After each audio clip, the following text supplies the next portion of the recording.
Okay, sounds like the mic's on.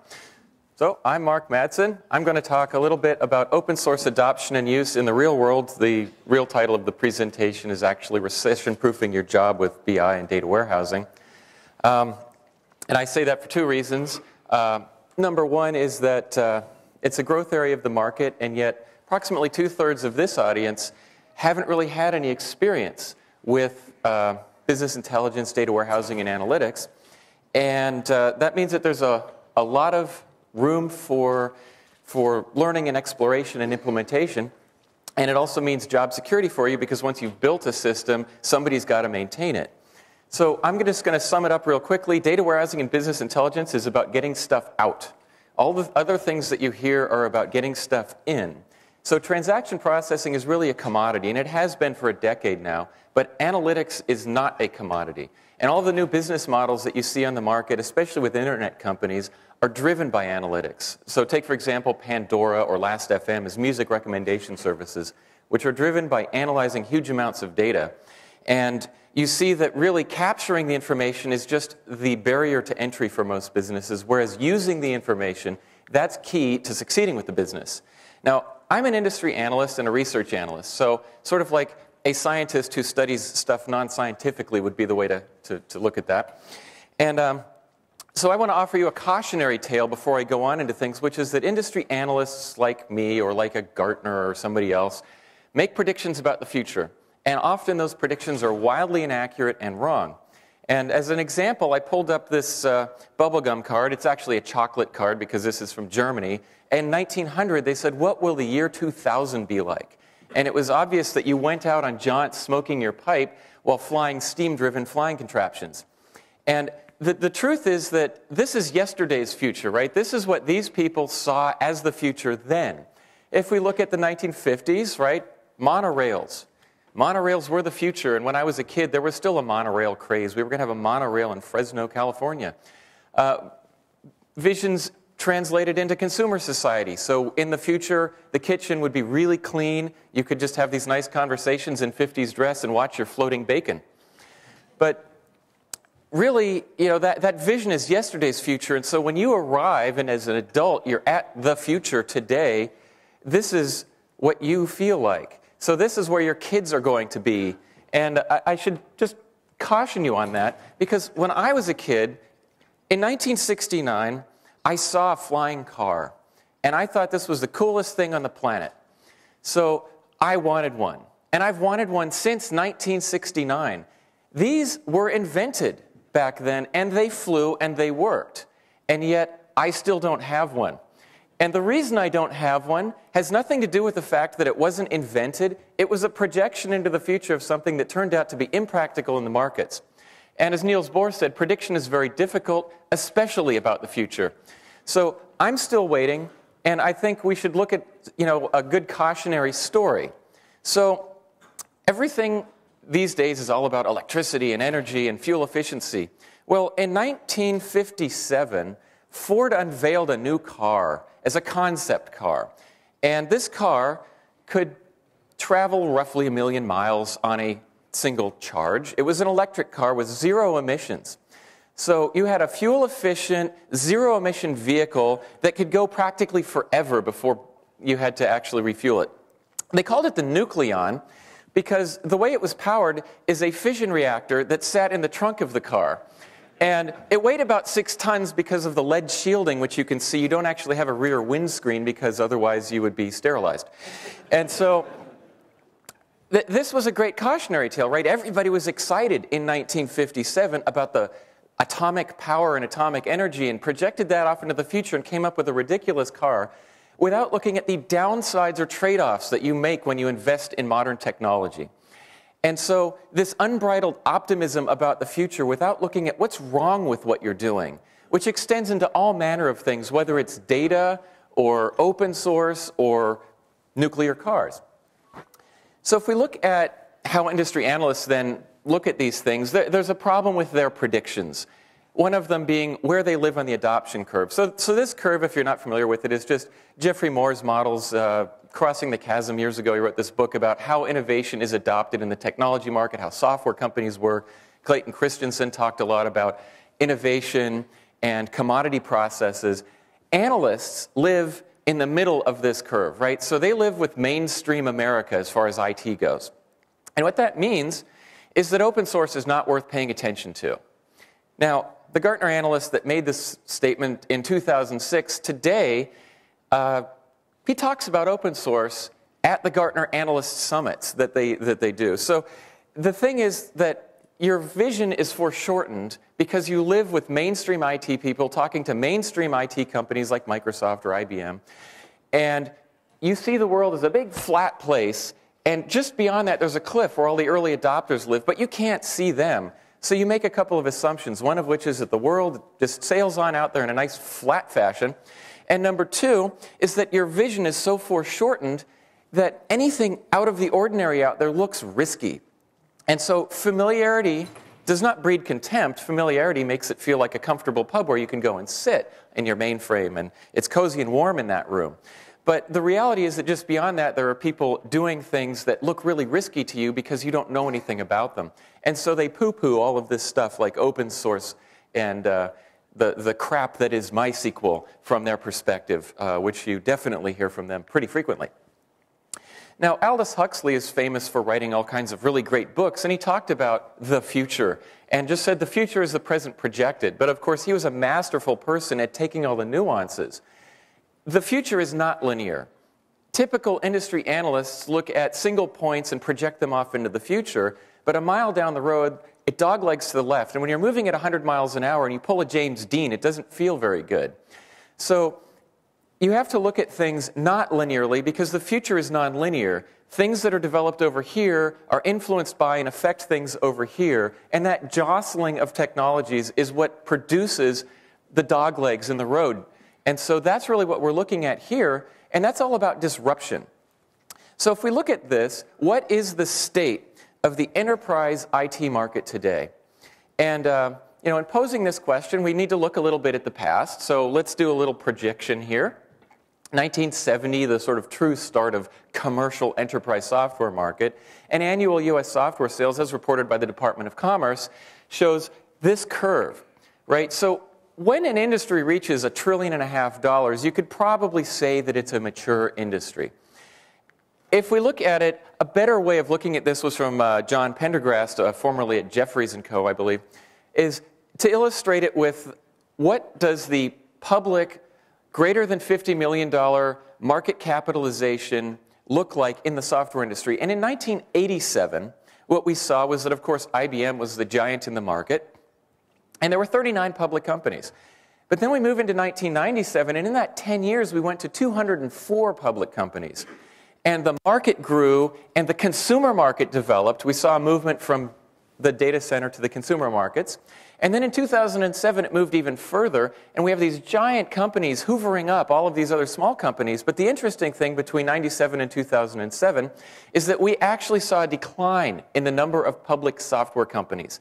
This growth was more like cancerous growth, sucking up all of these other things. So we went from 204 public companies to 179 public companies. And the other interesting fact is that since 2000 and the first dot-com crash, we have seen a closing of the window on IPOs of tech startups that has never really reopened.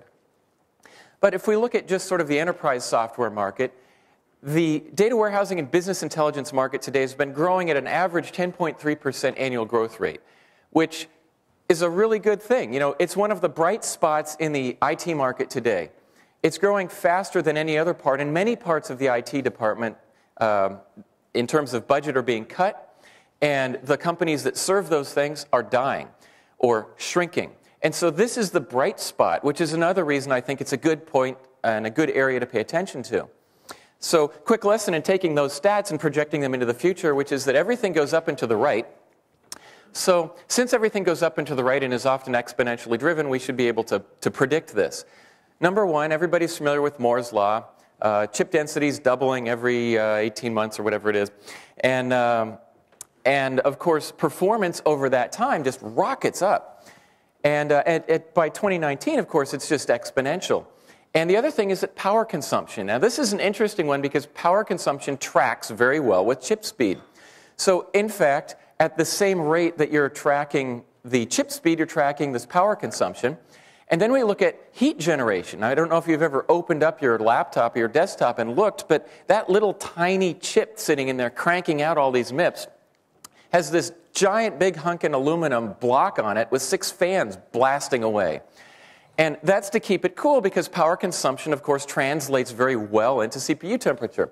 So what conclusions can we draw from this? Well, the first conclusion I'd say we can draw from this is that by 2019, you will need your own nuclear reactor.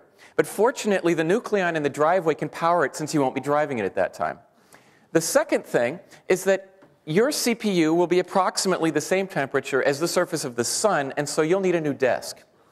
So that is really how to predict like an analyst. So you can all go out there and get high-paying jobs with big industry analyst firms if they weren't all laying everybody off right now. But the truth is that reality is a sigmoid curve. There are limits to growth. There are always limits to growth. And so when we look at this, Cringely, like a decade ago, talked about the automobile and said if the automobile had followed the same development as the computer, a Rolls-Royce would today cost $100, get 1 million miles to the gallon, and explode once you're killing everyone inside. And the time reality anything curve is what I call this, but really, nature is full of curves like this. This is the reality of life. And when we look at it, everything has limits. And so you have to look beyond just that projection to see what else is going on that might cause this thing to flatten. And I would say that if we look at enterprise software, the real state of enterprise software is that the house is on fire, but the firemen are facing the wrong way. And if we look at the predictions of up and to the right, the problem is that there's a down and to the right as well. Number one, if we look at the growth of that $1.5 trillion industry, one of the things is the cost associated with running your IT shop has to, fund those companies. So as they grow, your IT budget grows, and the other parts of the corporate budget shrink. It's like a balloon. You're squeezing it at one end, and it's getting bigger at the other. So there's a limit to growth there. And that limit seems to be approximately 40% of your total corporate equipment investment, which includes things like copiers and other stuff as well. So given that, there's a limit. If we look at enterprise software economics, Goldman Sachs did a great study a few years ago where they talked about what's really happening in the enterprise software market, and the thing that's happening in the enterprise software market that's kind of scary is that approximately 80% of the license revenue you pay for these big, expensive enterprise corporate software licenses goes to pay the salary of the salesperson who's taking you out to lunch every day. And that 80% means that only 20% is left over to fund development, and the secretaries and the coffee machine and the parking lot and everything else that goes with it. And so you've got a cost problem there, but fortunately support and maintenance contributes the largest amount to the actual profit margins of a software company and the bottom line. Given that, the model's obviously broken because as software competition heats up and things become a commodity and prices decline, margins have to come from somewhere, and that somewhere is software. But at some point, software margins decline enough on the original license revenue that you've got to do something different. And ironically, that's exactly how open source businesses tend to make most of their money.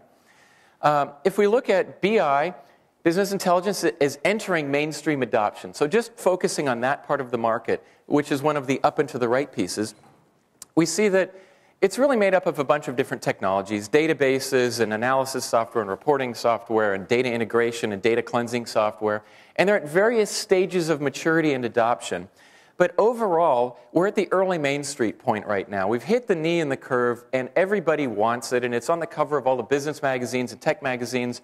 And don't take my word for it, because in fact, the spending studies say this. So the technology priorities in IT, according to CIO Insight, are that in fact, the number one spend priority in IT today is business intelligence.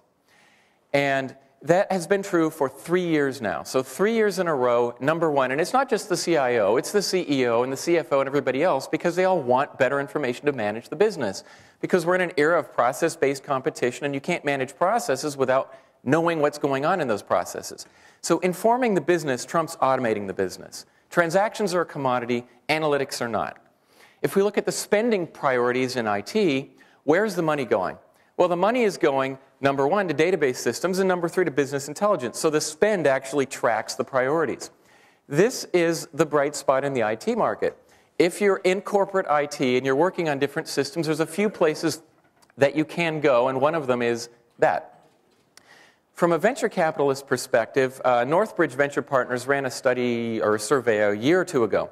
And when they did this, they found that the number 3 item to be disrupted by open source was business intelligence. So all this reporting and analytics stuff that the mainstream vendors are just starting to get into mainstream adoption phase on is the number 1 item that could be disrupted by open source as it's taking root. So if we look at this is a Red Hat survey, just got published this week with Georgia Tech, where they're showing open source adoption in general. This isn't BI specific, which looks just like a map of computer use in the world and internet connectivity in the world, which says that open source is pretty much mainstream. Can we please put this to bed? If we look at BI and OLAP and things like that, it is starting to look very similar, but the penetration and use of this is just barely beginning today. It's a tiny piece of the market, and not that many people are yet using it, but this is the growth part for open source as well. If we look at what it looks like, proprietary tool use is very equally distributed throughout business departments, divisions, parts of the corporation. Open source, this is from the open source survey, looks pretty much like this.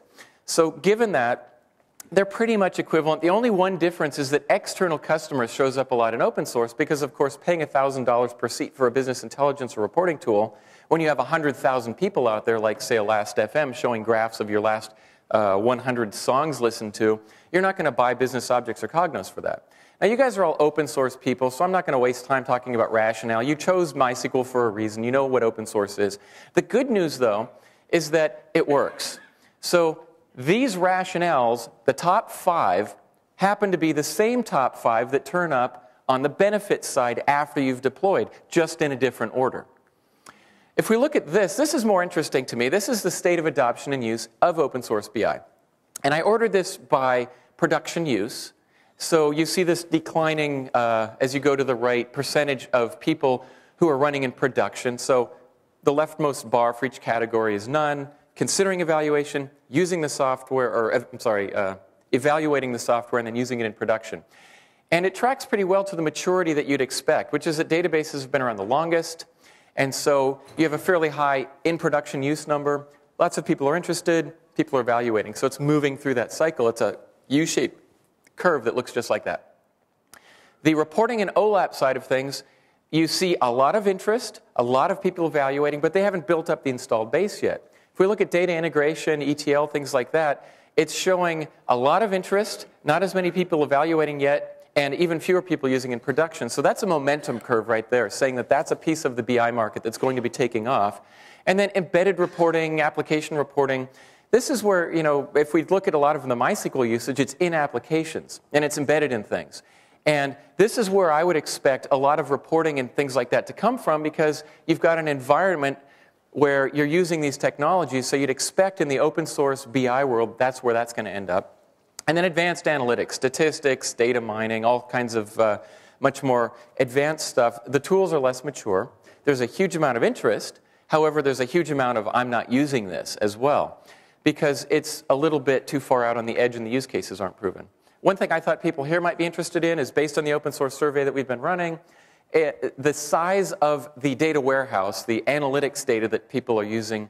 And this is across all tool categories. So the data integration, the database, the BI, is 81% of the sample is less than a terabyte. So the truth is that business critical information that is being reported on or analyzed is, for the most part, for most companies, less than a terabyte in size. And if we look at it, that tracks slightly less well to the BI market out there today, because 60% of commercial data warehouses in corporate IT are less than a terabyte. So the maturity of the tool sets here, whether it is a 20 terabyte data warehouse running in Oracle with open source BI tools on it, or something running in, say, InfoBright or Kickfire at 3 to 5 terabytes, is going to be very different. Now, this number is interesting. 51% is the number of people who, for one reason or another, failed their open source tool evaluation in this part of the market. So these people failed for a number of different reasons. And those reasons sort of run a number of key factors. The thing that I would summarize from this is just maturity of the software. So if we look at that, it's maturity of the software and lack of resources, internal or external. And this is different from what you'd see in the BI market, where people are evaluating tools, and they're not complaining about the tool not having enough. They're complaining about the tools having too much, they're overcomplicated, and they're over-serving the market. So since they're over-serving the market, it's a good place for open source to be. Do what's important to people. Don't waste time on these features that you try to get people to upgrade to. Good news means that for the open source community and the open source users, there's still work to be done.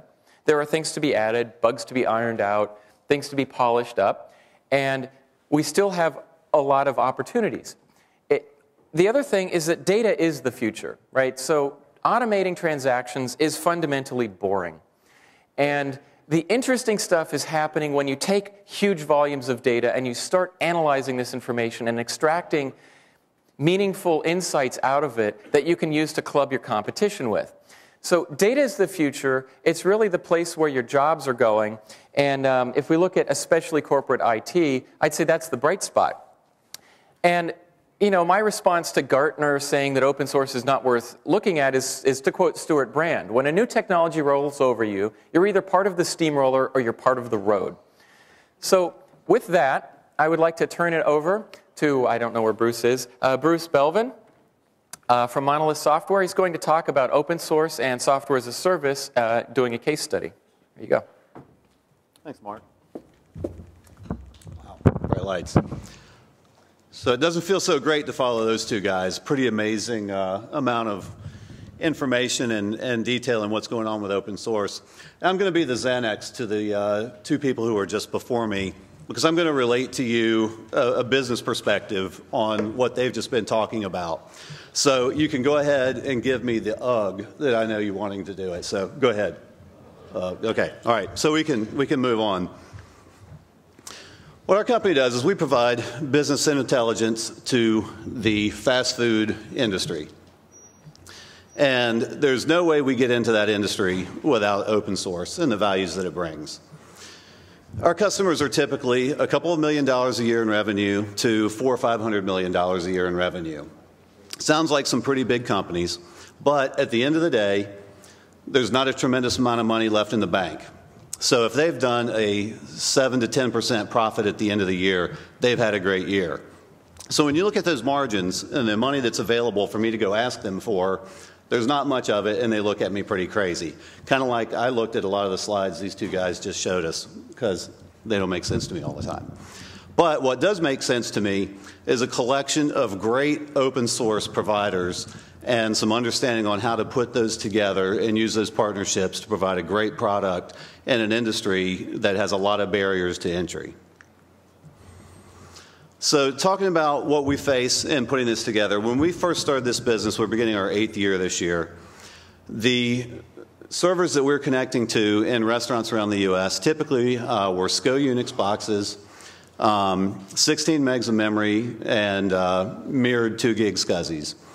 36K modems or worse, and phone lines. Not high tech, not sexy.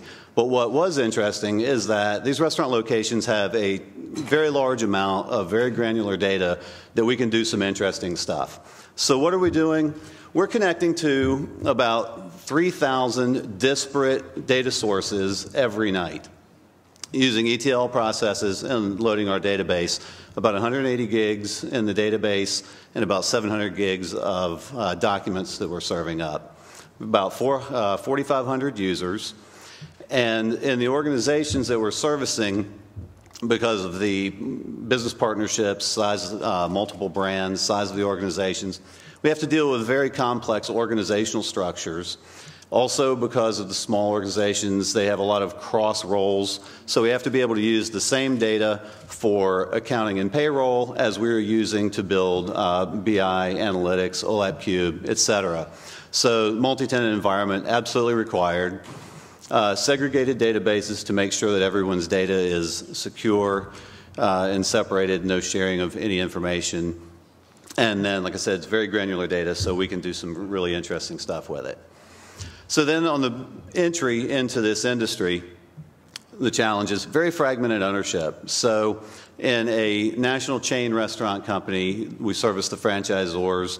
and they may have restaurants in, 2 restaurants in 10 different states, maybe partnerships in multiple organizations. So we have to deal with fragmented ownership, legacy hardware, various data sources, hesitancy to adopt open source, when what's really interesting is many of these brands have adopted Linux as their operating system of choice in the restaurants, and then it's a small margin business, so they don't have a lot of money that they're willing to spend up front. So what works? SaaS works. It's the only way to do it.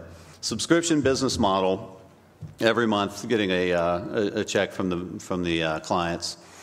We had to allow unlimited users. The traditional seat licenses, large capital outlays out front, and seeing as Mark mentioned, I'll go ahead and throw out some names. A Cognos model just doesn't work in this industry and in this vertical. And to the point that literally we've made presentations to national chains, and they thought that something was wrong or we'd left pages out of our proposal because of the difference in pricing and the capital required to begin the business.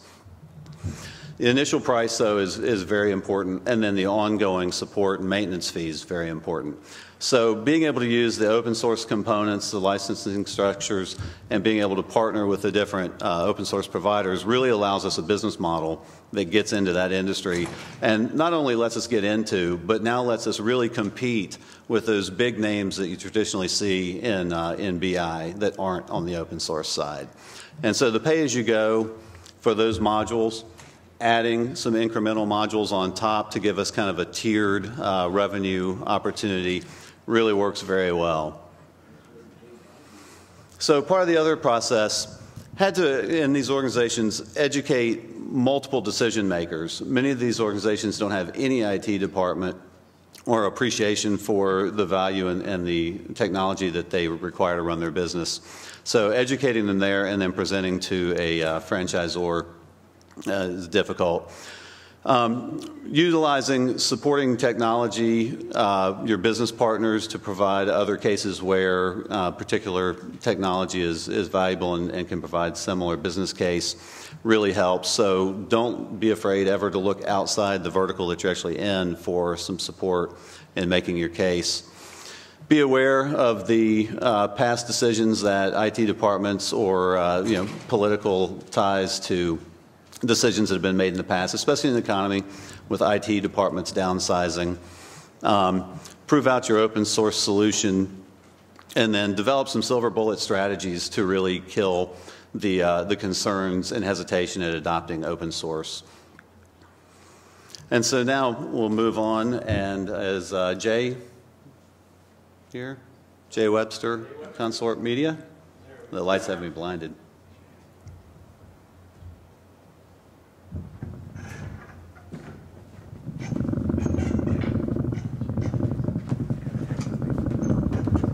What's going on there? Jeez.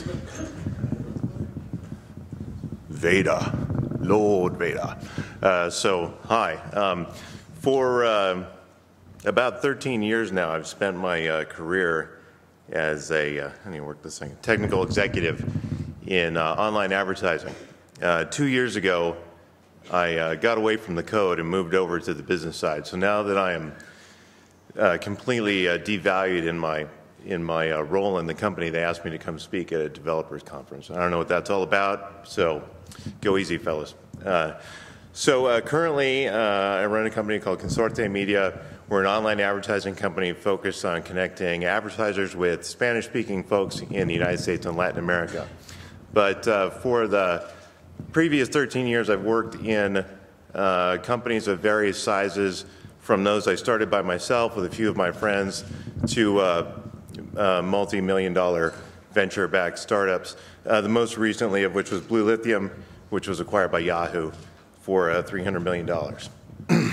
So in a limited amount of time today, I can't really cover the entirety of the online advertising world, of course, but thought that just for the few of you that might not be familiar with what some of you consider to be our evil little industry here, thought I would talk about some of the challenges around display advertising, in particular. So the data may be the future for some industries, but it is the present for the online advertising industry. We collect on a daily basis a tremendous amount of data. Sometimes, well, excluding the major operations, even a startup can collect on the order of a terabyte of data on a daily basis, have to process it and turn it around and turn it into something useful, you know, in an incredibly low latency environment.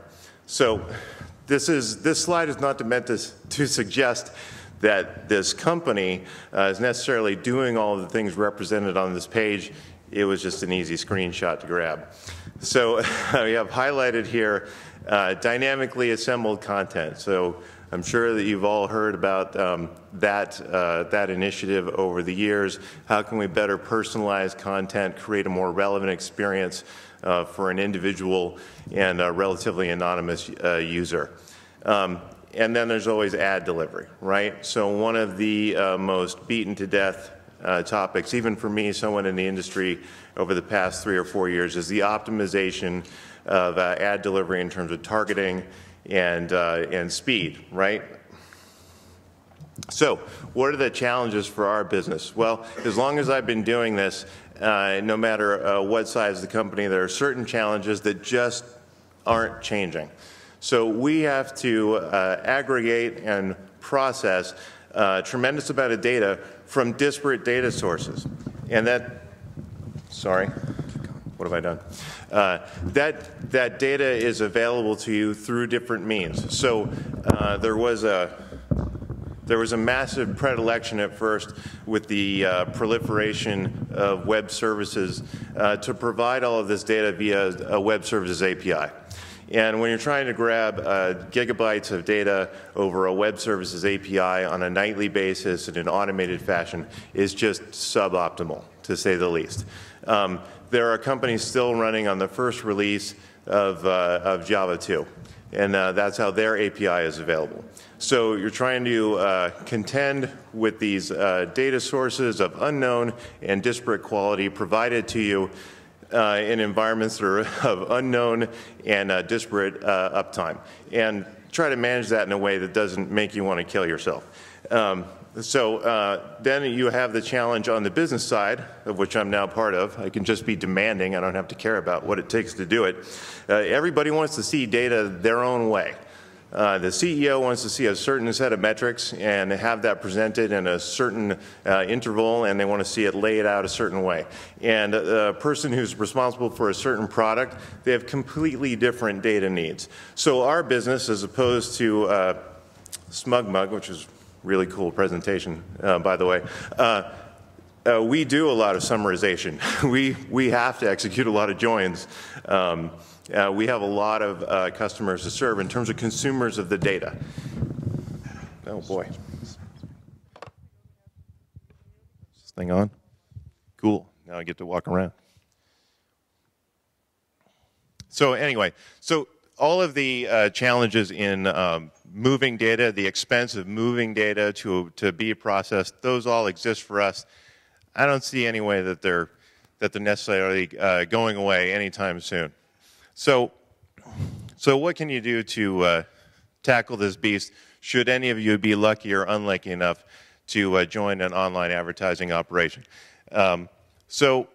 Amazing as it is, a lot of people just don't do enough planning. So I've probably joined at least 5 companies in progress, and almost none of them planned enough upfront on how they're going to deal with the data. There's a lot of pressure to just get things live, and we'll figure that out later. But especially in our industry, the data almost always becomes more valuable than the original business plan of the company when you handle it correctly.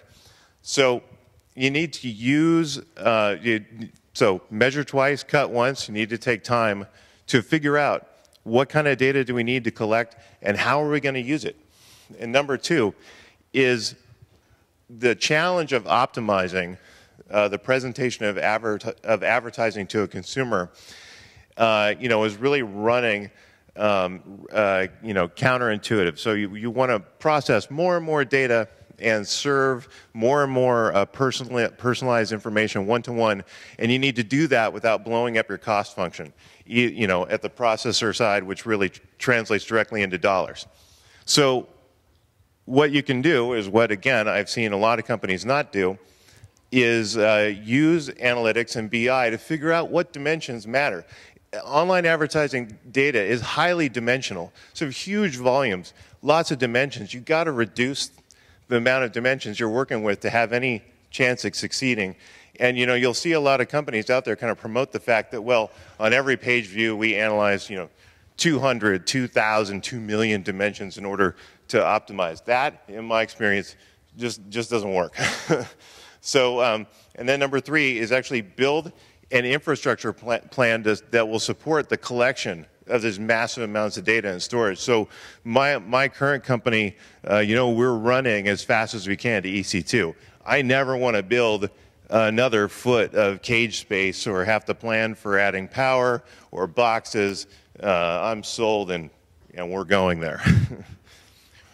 So the role of open source, and really more appropriately, the role of online advertising in open source. So like it or not, some of the major players in online advertising, it's almost impossible to overstate their impact on the innovation and development of these technologies. Google, Yahoo, Facebook, I mean, they've really pushed the envelope on MapReduce, Hadoop. Those are coming directly from the problems that those guys have to solve, and I put them all in the online advertising category for sure. So, you know, the other big advantage to our industry is just that, you know, the open source community is about the only way you can match the pace of the development of our business model and the development of technology. Proprietary companies just can't keep up. Just keeping up with their cost model and the licensing structure would literally not allow our business to exist. So because of open source, the online advertising industry can happen in the first place, in my opinion. And that's all the time I have to say what I have to say. Thank you very much. Can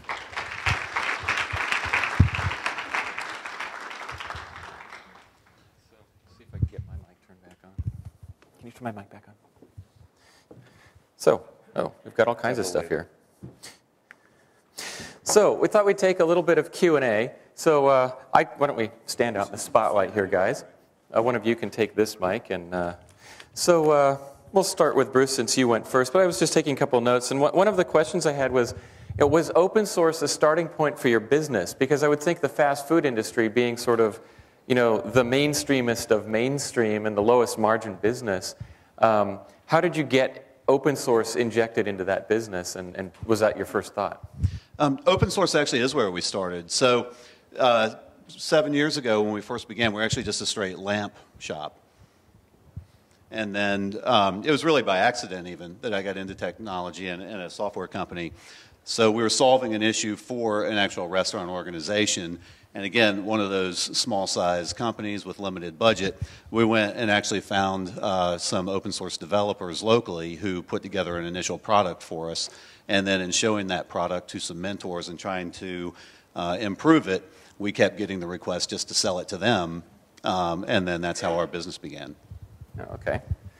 And Jay, one of the interesting things that we were just talking about while you were talking was the layering on of business intelligence versus designing it in from the start. So did you have experiences having to do one or the other, or were you always able to think about it from the beginning? No, none. Everything was perfect from the beginning. Yeah, that's what I thought. No. Actually, more often than not, every time that's the case, the latter, which is it has to be layered on. I think it was the latter. It's an afterthought. Right? There's a lot of pressure in this industry to get up and out and running. And I think that you'll see the companies that do take the time to measure twice have been very successful in handling increasingly gigantic volumes of data. I still think that Facebook is one of the best examples of that for sure. So So it definitely pays off in the end. Everybody wants to believe that, but very few people actually do it. Okay.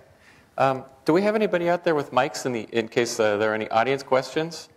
I can't see a thing. So does anybody have a question? Stand over here where I can see. I can't see any. There's two back here. Excuse me? Okay, thank you. Go ahead. Okay. Hello? All right.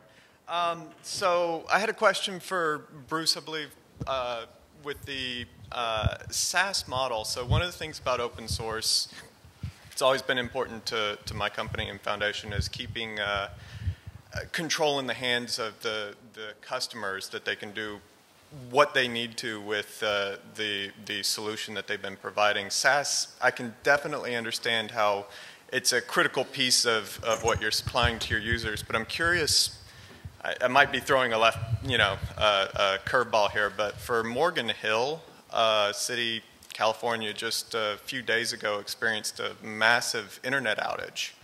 I'm wondering if you had any customers that had restaurant chains in that area that might have noticed how the SaaS model was affected when they had no connectivity for a day, and how the business intelligence can still be useful for a store or a smaller area, but not be able to connect up to the larger corporate level.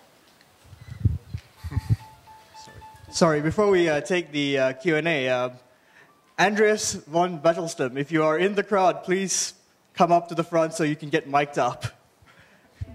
Yes, now we'll go back to the Q&A. Thank you. It's interesting. We haven't seen any responses from any of our clients that had any outages or any issues. So it could be that just in the particular area we didn't have anybody that we service there, or maybe we're just lucky. It's always been a great concern to us. We're actually based in Charleston, South Carolina, which is hurricane territory. So as we've grown from being a regional provider to now competing for national business, it's one of the first topics that comes up is the security of the data, the safety of the data, et cetera. And for us, it's really more about business continuity than disaster recovery. So we've moved just this year from everything being hosted locally in our own data center to a data center in the Midwest, and then with a separate backup site. And as you know, we've heard a lot of times today, one of the things that we're looking at as well is moving to the cloud computing in EC2, I guess it is, to solve for that issue, because it is a concern for us. It is something we have to address all the time. And so while we haven't had any negative issues from there, it's something that we know we have to address by moving to more current hosting processes. So if I could follow up on his question, are you doing anything then to be able to take some of the data that they might find interesting or need to use offline with them so that you do have somewhat of a disconnected model? We haven't done that, but it's an interesting question, because just recently in a couple of conversations with some larger organizations that are owned by some hedge fund groups, they have actually asked if we could replicate their database back to them locally so they would have it to run queries against, or just have, for security and kind of a second line of information.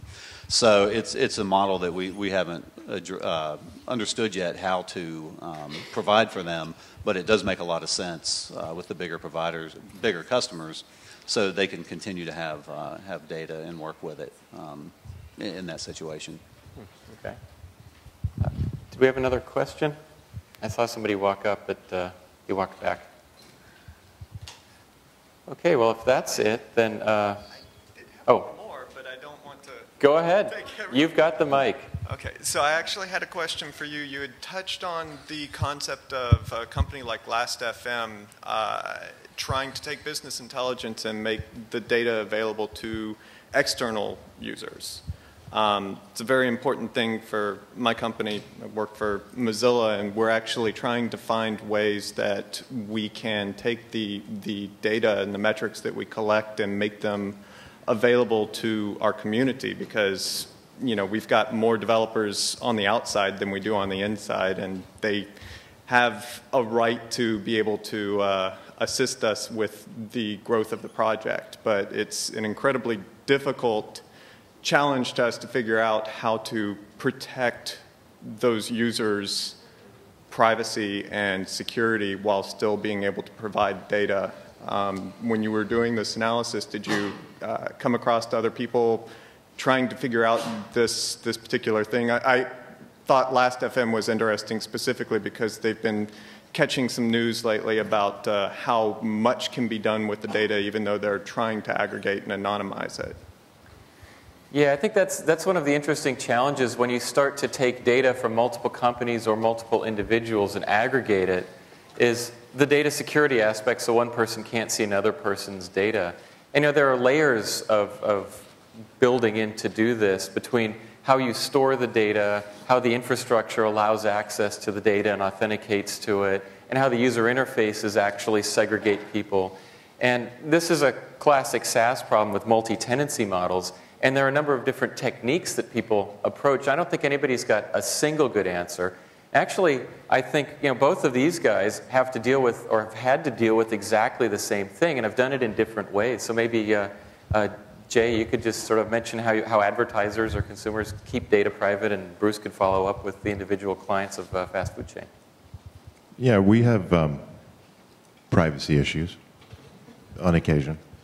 So it really, in terms of your specific question, I think that there are a couple of different ways to look at it. So I think that, from in our industry, what we try to do is stay out of what we call the PII business as much as possible, personally identifiable information, and there's a big debate about what constitutes PII, my IP address, etc. I don't want to get into that. But basically what we try to do is just by design not collect and store information that if it were to be compromised would represent a threat to a consumer or a customer. We can facilitate the transfer of that information to the end consumer.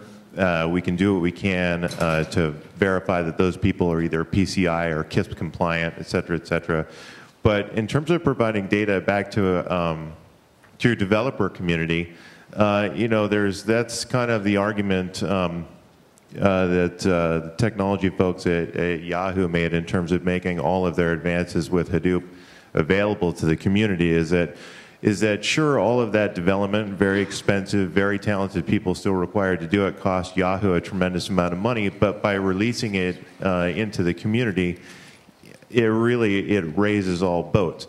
The benefits of doing that are going to come back to the company in terms of very talented engineers familiar with the technologies and used by Yahoo, and improvement of the technologies overall. So, there's companies like Quantcast. I don't know if you've ever heard of Quantcast, but Quantcast aggregates tremendous amount of data, and there are companies that opt in to have that data collected and processed, and anybody can see the aggregation of that data, because I think at the end of the day, they see that there's a benefit in participating in analysis of the overall model, that the trade-off of any sort of competitive intelligence that they were to reveal is tolerable because of the benefit.